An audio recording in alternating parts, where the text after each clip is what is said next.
ধন্যবাদ মাননীয় স্পিকার, ধন্যবাদ মাননীয় সংসদ সদস্যদের তাদের বক্তব্যের জন্য।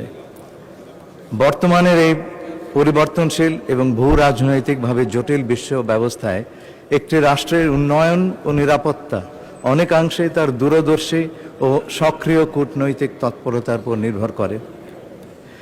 আমাদের কূটনীতির মূল লক্ষ্য হচ্ছে সবার আগে বাংলাদেশ ফার্স্ট, যার অভূতপূর্ব সাম্প্রতিক উদাহরণ হচ্ছে মাননীয় প্রধানমন্ত্রীর ঐতিহাসিক মালয়েশিয়া এবং চীন সফর। বাংলাদেশের স্বাধীনতা ও সার্বভৌমত্বের সুরক্ষা, অর্থনৈতিক প্রবৃদ্ধি ও আমাদের জনগণের জাতীয় স্বার্থকে সর্বোচ্চ অগ্রাধিকার দিয়েই এই বাজেট প্রণয়ন করা হয়েছে।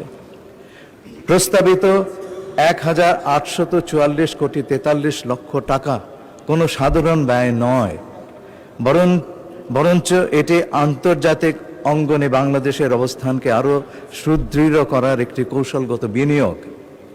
আমি উল্লেখ করতে চাই, দক্ষিণ এশিয়া অঞ্চলে আমাদের প্রস্তাবিত প্রায় ১,০০০ কোটি টাকা বাজেটের তুলনায় আমাদের হিসাব অনুযায়ী ভারতের বিদেশ মন্ত্রণালয়ের বাজেট বাংলাদেশের টাকায় প্রায় ২৯,০০০ কোটি টাকা ও পাকিস্তানের পররাষ্ট্র মন্ত্রণালয়ের বাজেট ৩,৪০০ কোটি টাকা, যেটা আমাদের প্রায় দ্বিগুণ।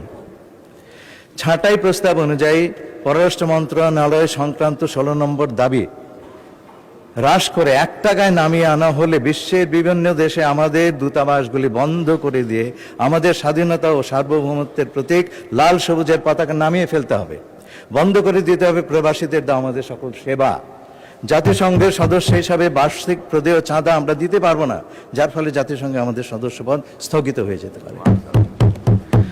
সম্পূরক বরাদ্দ সহ পররাষ্ট্র মন্ত্রণালয়ের ২০২৫-২৬ অর্থ বছরে মোট বরাদ্দ ছিল ১,৭৬৪ কোটি ৩৮ লক্ষ ৯২ হাজার টাকা। তন্মধ্যে পরিচালন বাজেটে বরাদ্দ ছিল ১,৫৪২ কোটি ৪০ লক্ষ ৫১ হাজার টাকা এবং উন্নয়ন বাজেটে বরাদ্দ ছিল ২২১ কোটি ৫১ লক্ষ টাকা। ২০২৬-২৭ অর্থ বছরে পররাষ্ট্র মন্ত্রণালয়ের বাজেট প্রাক্কলন করা হয়েছে ১,৮৪৪ কোটি ৪৩ লক্ষ টাকা, যার মধ্যে পরিচালন বাজেটে ১,৬১০ কোটি টাকা প্রাক্কলনের পাশাপাশি উন্নয়ন বাজেটে প্রাক্কলন করা হয়েছে ২৩৪ কোটি ৪৩ লক্ষ টাকা। গত বছরের তুলনায় ২০২৬-২৭ অর্থ বছরে ৪.৫৩৬% বেশি বরাদ্দের প্রাক্কলন করা হয়েছে। এখানে কিন্তু আমাদের মনে রাখতে হবে যে পররাষ্ট্র মন্ত্রণালয়ের বাজেটে বড় একটা অংশ ব্যয় করা হয় বিদেশে অবস্থিত আমাদের দূতাবাসগুলির কার্যক্রম পরিচালনা করার জন্যে। টাকার বিপরীতে বৈদেশিক মুদ্রার বিনিময় হার ওঠানামার কারণে প্রকৃত ব্যয় বৃদ্ধির হার আরও কম হতে পারে, যেটা আমরা সম্পূরক বাজেট পাশ করার সময় দেখেছি কয়েকদিন আগে। পরিচালন বাজেট বৃদ্ধির যৌক্তিকতা আমি আপনাদেরকে জানাচ্ছি। প্রথম, মালয়েশিয়ায় জোহর বাহরু, যুক্তরাষ্ট্রের মিশিগান রাজ্যের ডেট্রয়েট, আর্জেন্টিনার বুয়েন্স আয়ারেস ও আয়ারল্যান্ডের ডাবলিনে নতুন মিশন খোলা হয়েছে।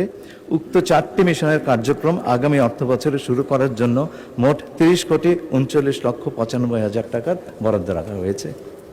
রোহিঙ্গা গণহত্যা সংক্রান্ত ইন্টারন্যাশনাল কোর্ট অফ জাস্টিসে মিয়ানমারের বিরুদ্ধে ইসলামিক সম্মেলন সংস্থার পক্ষে গাম্বিয়ার দায়ের করা মামলা পরিচালনার জন্য ১৬ কোটি টাকা বরাদ্দ রাখা হয়েছে। মন্ত্রণালয়ের ৪টি ইউনিট ও বিদ্যমান ৮৩টি মিশনের পরিচালন ব্যয় মেটানোর জন্য অবশিষ্ট ২১ কোটি ১৯ লক্ষ ৫৪ হাজার টাকা অতিরিক্ত বরাদ্দ রাখা হয়েছে। এই বৃদ্ধির উল্লেখযোগ্য অংশ খরচ হচ্ছে কর্মকর্তা কর্মচারীদের বেতন ভাতা নির্বাহ করার জন্য। উন্নয়ন বাজেটের যৌক্তিকতা আমি বলছি। ২০২৬-২৭ অর্থ বছরের সংশোধিত বাজেটের উন্নয়ন খাতে পররাষ্ট্র মন্ত্রণালয়ের আওতায় বাস্তবায়নাধীন ৫টি প্রকল্পের অনুকূলে সর্বমোট ২৩৪ কোটি ৪৩ লক্ষ টাকা বরাদ্দ করা হয়েছে। এর মধ্যে রয়েছে জার্মানির বার্লিনে বাংলাদেশ চ্যান্সারি কমপ্লেক্স নির্মাণ প্রকল্পের অনুকূলে ১৭ কোটি ৬২ লক্ষ ৫০ হাজার টাকা, সৌদি আরবের জেদ্দায় বাংলাদেশ চ্যান্সারি কমপ্লেক্স নির্মাণ প্রকল্পের অনুকূলে ৪৫ কোটি টাকা, অস্ট্রেলিয়ার ক্যানবেরায় বাংলাদেশ চ্যান্সেরি ভবন নির্মাণ প্রকল্পের অনুকূলে 120,12,00,000 টাকা, মিশরের কায়রোতে বাংলাদেশ চ্যান্সেরি কমপ্লেক্স এবং আবাসিক ভবন নির্মাণ প্রকল্পের অনুকূলে 3,01,00,000 টাকা এবং অননুমোদিত প্রকল্পের জন্য 48,67,50,000 টাকা থোক বরাদ্দ রাখা হয়েছে। মাননীয় স্পিকার, আমি প্রস্তাব করছি ছাঁটাই প্রস্তাব গ্রহণ না করে দাবি নম্বর 16 সম্পূর্ণভাবে গ্রহণ করা হোক। আপনাকে অসংখ্য ধন্যবাদ।